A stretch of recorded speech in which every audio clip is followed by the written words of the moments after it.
Charged on the forklift, uncover the battery compartment to prevent heat or hydrogen gas buildup. The battery charger must be turned off before connecting it to the battery.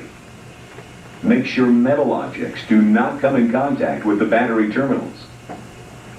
A typical forklift battery contains a solution of diluted sulfuric acid. This battery-grade acid solution is approximately 30% sulfuric acid and 70% water. Because the acid in a forklift battery is already watered down, occasionally adding water poses minimal hazards when the correct precautions are taken. Because battery acid is corrosive, precautions include protective eyewear and proper skin protection. The addition of water to concentrated sulfuric acid creates a heated reaction to such a degree that the act of diluting concentrated sulfuric acid must be carried out in a controlled environment where the risk of explosion is minimized. However, batteries do not contain concentrated sulfuric acid and are not subject to the same heat conditions or explosion hazards. If the forklift is powered by propane, refueling means simply changing tanks. Before you begin, close the fuel line valve, but in this case, keep the engine running. This will prevent any propane from being left in the fuel line.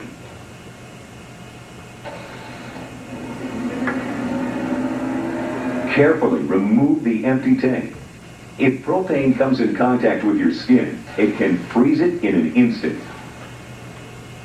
Next, check the valve and seals. If there's a leak in the system, you should be able to smell the propane. If a leak is detected, remove the forklift from use until it can be repaired. Propane tanks should be stored in an open area to prevent leaking gas from accumulating.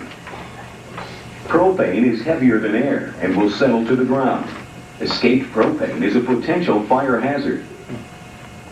When fueling a gas or diesel unit, make sure you're using the proper fuel. Always turn the engine off. Do not overfill the tank. Replace the fuel cap before starting the engine. If fuel is spilled, follow proper safety procedures for cleaning it up. If you find any problems with the forklift during the refueling or recharging process, the unit must be repaired before returning it to service.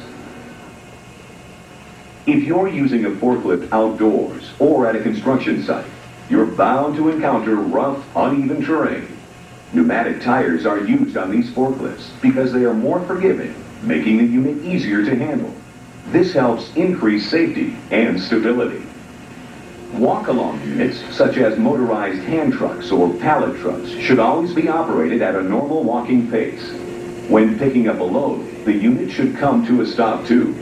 When entering an elevator or a confined area, always put the load end forward. Some units may be designed to include a rider. If so, a standing platform must be in place. When using a high-lift unit, you must always wear proper fall protection equipment. A safety platform must be firmly secured to the lifting carriage and/or forks. An overhead guard must be in place to protect you from falling objects or other overhead hazards. If you're on the raised platform, you must be able to turn the power off from your location. Never travel with the operator or the load raised. If using a two-person unit, communication between the operator and the person in the lift must be maintained at all times. Forklifts, they are our industry's workhorses, moving, storing, stacking, and loading everything from raw materials to finished product. As a forklift operator, you must always keep one goal in mind: the safe, efficient operation of your unit.